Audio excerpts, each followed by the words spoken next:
Más de 60,000 despidos son los que acumulan las grandes empresas tecnológicas, Microsoft siendo la última de ellas en anunciarlos, con más de 10,000 despidos para estos próximos trimestres, los cuales les costarán aproximadamente $1,200 millones para Microsoft, 12 centavos menos de utilidad por cada acción.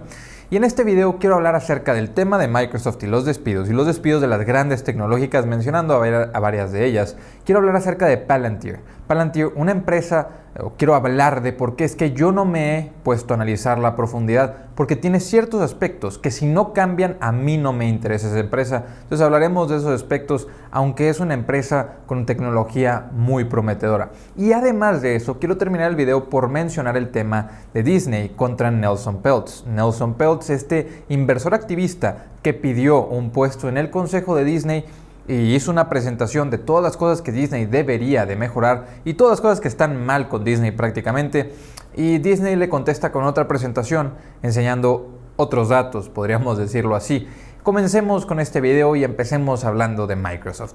Microsoft, esta empresa que ha estado despidiendo o que va a despedir al 4.5% de su fuerza laboral global. Y de hecho en octubre despidió a 1,000 personas de acuerdo a distintos reportes.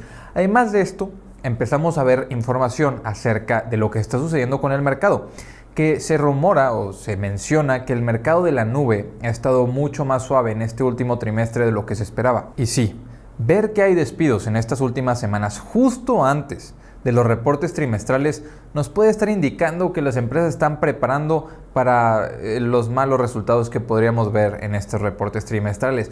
Esperemos que no sea así, que los reportes trimestrales sean buenos y nos hablen de una economía saludable.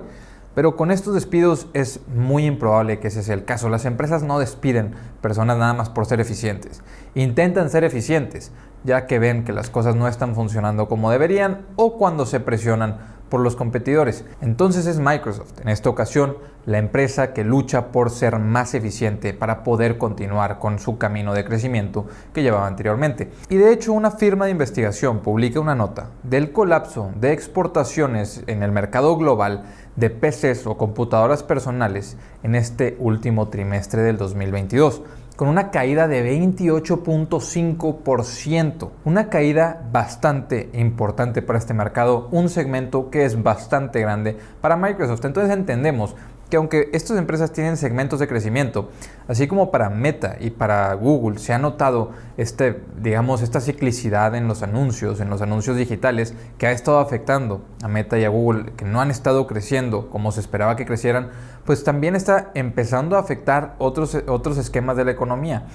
En esta ocasión, desde el trimestre pasado, vemos que Microsoft se ha estado afectando por menores ventas en el mercado de computadoras personales, aunque el segmento de nube para tanto Alphabet o Google como para Microsoft sigue siendo algo que está bastante fuerte. Y de hecho, el CEO de Microsoft, con estos despidos que se anuncian, nos publica varios datos interesantes, como que los clientes están buscando consumir menos y obtener más por los dólares que están gastando, cuando anteriormente buscaban digitalizarse. Sí, ahora intentan ser eficientes también los clientes, lo cual hace que Microsoft tenga que buscar eficiencia.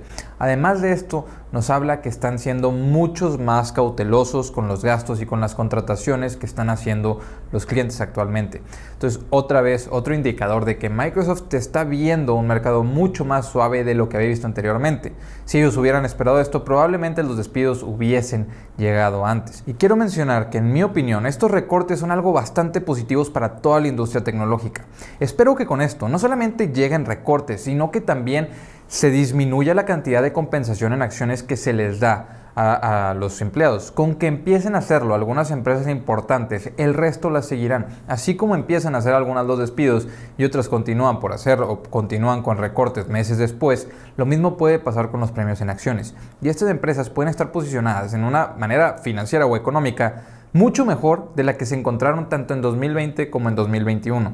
Sí, pueden salir de esta recesión siendo mucho más eficientes, mucho más saludables y considerando los costos que tienen, cosa que no hicieron antes. Y si hubieran hecho desde un inicio la consideración de costos, probablemente las cotizaciones, aún y en un mercado bajista, estarían mucho más arriba de lo que se encuentra en estos momentos.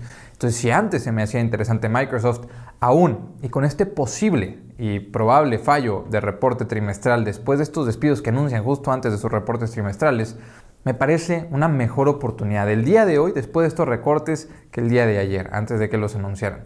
Me parece que es una empresa que está centrada en retornar valor para los accionistas y poder continuar con su camino de crecimiento. Además de esto, quiero mencionar simplemente otros recortes que vemos. Amazon recortó a 18,000 personas en estos últimos meses.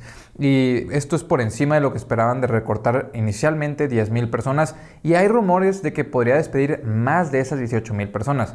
Google únicamente ha recortado 230 personas de un segmento de su empresa que se llama Verily, que está o que se encuentra en ciencias de la salud. Entonces, 230 personas que hayan despedido, algo bastante mínimo, 10% de un segmento pequeño para Google. Salesforce recorta de manera impresionante 7,000 empleados. Meta, sabemos que recortó 11,000 empleados. Shopify recortó 1,000 empleados. Y Twitter, sabemos que recortó más del 50% de su plantilla, despidió a 3,700 empleados con la compra de Elon Musk. Y si vemos, Twitter está funcionando.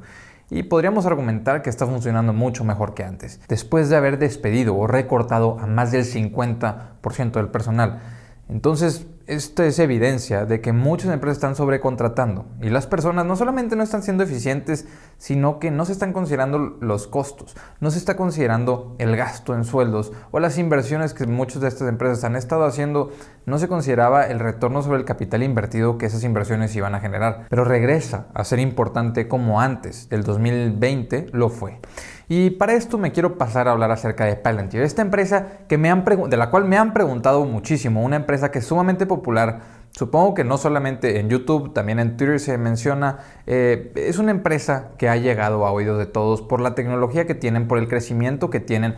Es un crecimiento, no quisiera decir ridículo, pero es un crecimiento sumamente atractivo, que ha pasado en 2019 de tener $742 millones en ventas a estos últimos 12 meses tener 1.8 mil millones de dólares en ventas. O sea, sus ventas del 2019 a los últimos 12 meses se multiplicaron por 2.5 veces. Crecimiento enorme. Una empresa con tecnología única, podríamos decir, que hace contratos con gobiernos, contratos con militares, que hace contratos con empresas individuales, que tiene o que está fortaleciendo su equipo de ventas. Es una empresa que llegó al mercado por medio de un SPAC, un cascarón, podríamos llamarlo así. Tiene un CEO bastante controversial y aquí es donde empiezan los problemas. Alex Karp no contesta preguntas de manera literal, es bastante evasivo cuando se le preguntan cosas. Entonces, aunque podría ser una persona sumamente inteligente y podría ser una persona que sabe cómo guiar un equipo de personas, aunque no lo parece, Alex Karp ha logrado cosas increíbles. Ha invertido en muchísimas empresas con mucho éxito. De hecho, él fue parte de PayPal.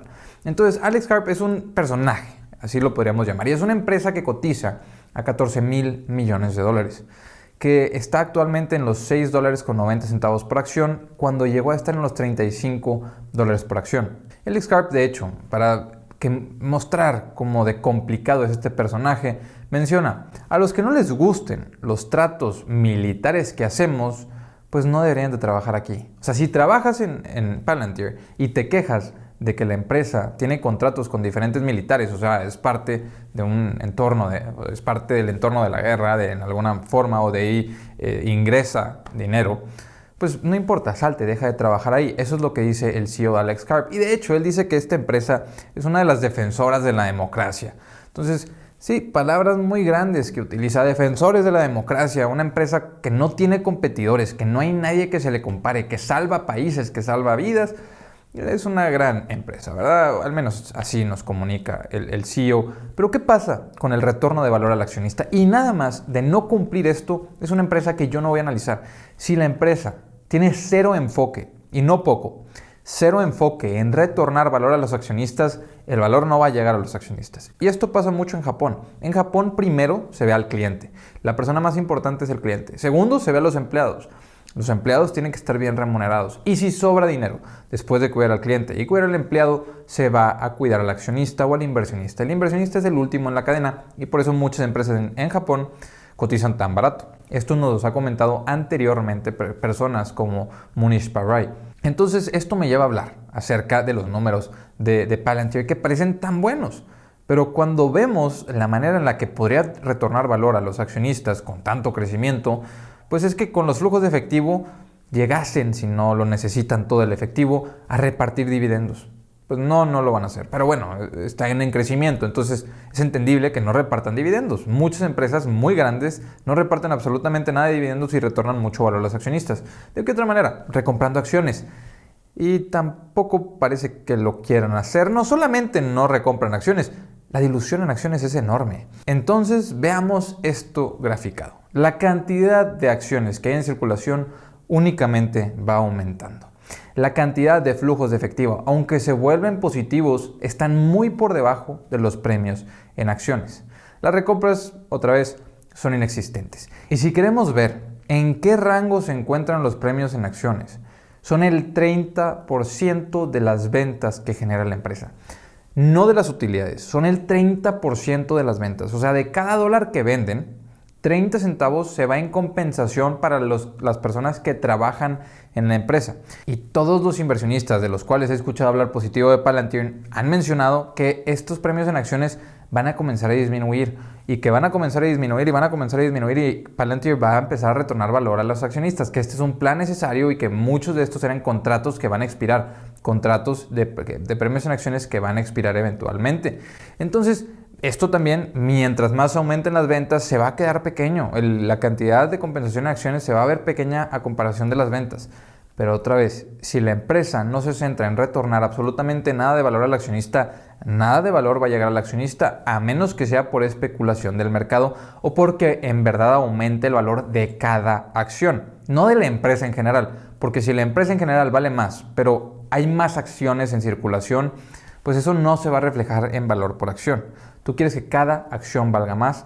Para esto, la empresa tiene que valer más y tiene que haber la misma cantidad de acciones o menos acciones o simplemente un menor porcentaje de aumento en acciones de lo que hay en valor de la empresa para poder compensar. Y esto te podría dejar pensando, oye, ¿será que la empresa actualmente para poder atraer personas de valor antes de dejar de dar premios en acciones, posicionarse mejor en esta industria de la cual ellos son líderes, están necesitando dar premios en acciones y no pueden recomprar acciones porque no tiene el dinero? También está equivocado, porque la empresa prácticamente no tiene deuda, tiene un exceso de efectivo. Tiene aproximadamente 2.5 mil millones de dólares en efectivo. Entonces, si tienes acciones de Palantir, el lado bueno es que esta empresa no va a quebrar. Tiene contratos de largo plazo con gobiernos, contratos de largo plazo para la militar, contratos de largo plazo con empresas privadas. Entonces está muy bien posicionada. Y tiene 2.5 mil millones de dólares en efectivo y prácticamente nada de deuda. La empresa está muy bien posicionada. La única cosa que falta es que el equipo directivo voltee a ver al accionista, piense en ellos un poco y de ahí empiece a ver la manera de generar valor para el accionista, no únicamente para él y sus empleados. Y bueno, obviamente también los clientes, porque si están contratando a Palantir es porque ofrecen algo de valor. Y además de esto, el crecimiento se ha comenzado a estancar. El crecimiento de Palantir estos últimos trimestres no se ha visto con aumentos importantes. Entonces, para los que me preguntan de Palantir, una y otra vez me han preguntado sobre ella y me he negado a comentar en muchas ocasiones. Hablaba de ella, de que no se me hacía una buena oportunidad hace más de un año. Pero en esta ocasión aprovecho para mencionarla porque regresa a estar de moda el comprar acciones de alto crecimiento que ya empiezan a ser rentables o generan flujo de efectivo. Sí, y eso es ideal cuando las empresas regresan valor al accionista, no cuando diluyen en enormes cantidades a los accionistas.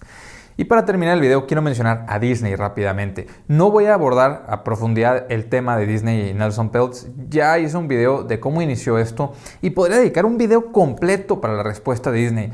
Se me hace ridícula la respuesta de Disney, una empresa que tengo en mi portafolio que me gusta bastante las marcas que tienen, me gusta bastante el potencial que tienen, pero en estos momentos el consejo me está decepcionando. No planeo vender mis acciones porque aún y que el consejo me esté decepcionando, Parece que han estado haciendo lo correcto y veremos qué nos dice Bob Iger en el reporte trimestral. Pueden retornar o puede retornar muchísimo positivismo a la empresa de que nos comenten un plan estratégico estructurado de cómo van a regresar la rentabilidad, que eso haría que nosotros los inversionistas nos veamos muy beneficiados.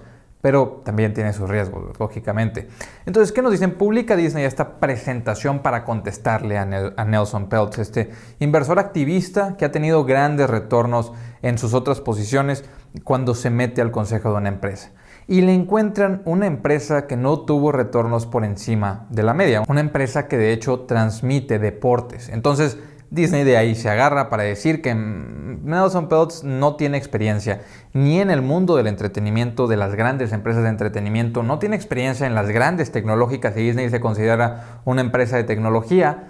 El problema es que el director pasado que tuvieron, que despidieron abruptamente, Bob Chapek, tampoco tenía experiencia en el sector de media, no tenía experiencia en el sector de entretenimiento, no tenía experiencia en el sector de tecnología, tenía experiencia valga la redundancia, las experiencias y los parques. Él fue una persona que creció muchísimo en la sección de los parques, hizo mucho más rentable los parques, abrió nuevas ubicaciones de parques, una persona que sabía controlar costos. Sabía controlar costos y centralizar el mando, cosa que no funciona en el segmento de entretenimiento y generación de contenido. No puedes centrar las decisiones en la generación de contenido porque bajas la calidad. Una persona no puede tomar tantas decisiones y eso fue lo que hizo. Entonces entra Bob Iger a reestructurar equipos, a hacer nuevos equipos, regresar libertad creativa a los diferentes creadores de contenido y esto va a hacer, o esto podría hacer, que se mejore muchísimo la calidad de contenido de Disney y esto sea positivo para todos los inversionistas y para generar valor en general. Ahora, nos dice Nelson Peltz que él busca mejorar el retorno de las acciones de Disney, recortando costos, lógicamente, retornando valor a los accionistas, reduciendo la deuda de Disney, que Disney aumentó muchísimo. Y hay ciertos puntos que le doy a Disney. Disney menciona que no son una empresa con una deuda descontrolada como la mencionó Nelson Peltz. Y es cierto, en mi opinión, la deuda de Disney es manejable todavía. Es manejable en este punto y era manejable aún y en 2020, aunque todas las dificultades que surgieron para los negocios de Disney, que muchas áreas tuvieron que cerrar. Disney nunca se vio en peligro verdadero de quebrar, al menos no con esa deuda que tienen, que Nelson Peltz critica muchísimo. Y esta deuda se hizo por la adquisición de Fox, que eso yo sí critico bastante. La adquisición de Fox fue hecha a múltiplos bastante elevados y Disney se defiende, diciendo: lo compramos a los múltiplos que estaban en el mercado en 2018. No pagamos de más, pagamos lo que valía en el mercado en el 2018. Pero no pienses en cuánto vale en el mercado, piensa en el retorno sobre el capital invertido. ¿Cuánto va a retornar esa compra en capital? Si no es atractivo el retorno sobre el capital invertido, no debes de pagar lo que el mercado está pagando. No porque el mercado esté caro quiere decir que tú vas a ir a comprar algo caro.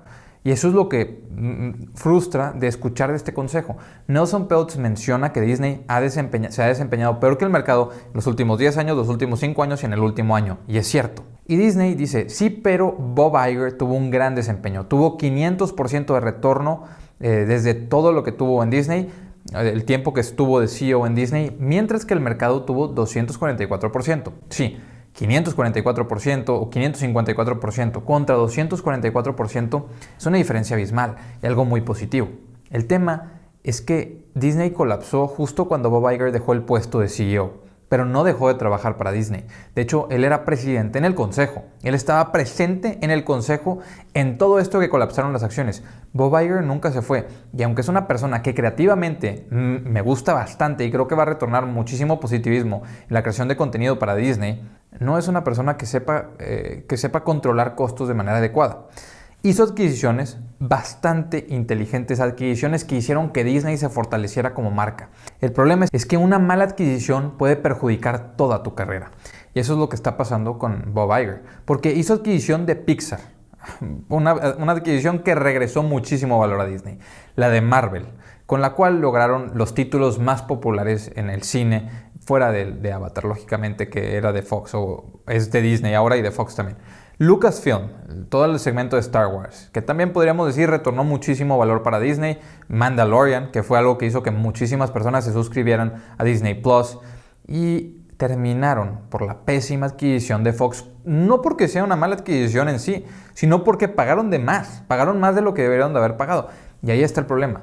Una mala adquisición hizo que se perdiera muchísimo valor. Después de esto aumentaron la deuda. Después de que se aumentó la deuda y pusieron a Bob Chapek, una persona que no sabe nada acerca de manejo de entretenimiento o de manejo de creación de contenido, lo pusieron y critican a Nelson Peltz de que se quiere meter a un consejo cuando él solamente tiene experiencias en otro tipo de negocios, en Rick and Mortar, por ejemplo, o en distribución, en manufactureras.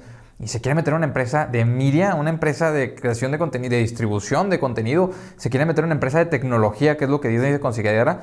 ¿Qué haces aquí? Debería de salirte. Si consideramos al consejo actual que tiene Disney, no todos ellos tienen experiencia en el sector tecnológico. Y eso es una de las críticas que se presentan. Además de eso, pusieron a un CEO que no tenía nada de experiencia en lo que dicen que Nelson Peltz tampoco tiene experiencia. ¿Cómo es eso una crítica? Es una autocrítica. Te estás dando cuenta del error que tú cometiste en poner a un CEO que no debió haber estado ahí, porque aunque es bueno en manejar parques y es bueno en manejar costos, no era bueno en los demás. Y de eso se tuvo que haber asegurado Bob Iger y el consejo. Entonces Bob Iger regresa a poner a alguien, a un equipo de sucesión para los próximos años. Cosa que no hubiese tenido que suceder si desde un inicio hubiera puesto a alguien adecuado al mando de Disney, que no fue así. Entonces, en mi opinión, en este reporte trimestral, cuando pongan a votar a los inversionistas, ojalá que voten porque Nelson Peltz esté en el consejo de Disney. Ojalá que voten porque él tenga un puesto en el consejo y ayude a controlar costos y a la visión estratégica para el futuro, porque yo creo que sí podría aportar bastante, aunque no tiene experiencia en esos segmentos específicos. Por otra parte, espero escuchar lo que nos va a decir Bob Iger, que yo estimo bastante a Bob Iger, que si no hubiesen comprado Fox, Disney estaría con una muchísimo menor deuda, con marcas increíbles que estuvieron adquiriendo la última década antes de que Bob Iger dejara el mando, y estaríamos cotizando probablemente muy distinto y con Disney Plus posiblemente hasta más cerca de ser rentable que de lo que está en estos momentos por la adquisición de Fox, por todo lo que costó el haber dado mando a Bob Chapek en ese tiempo.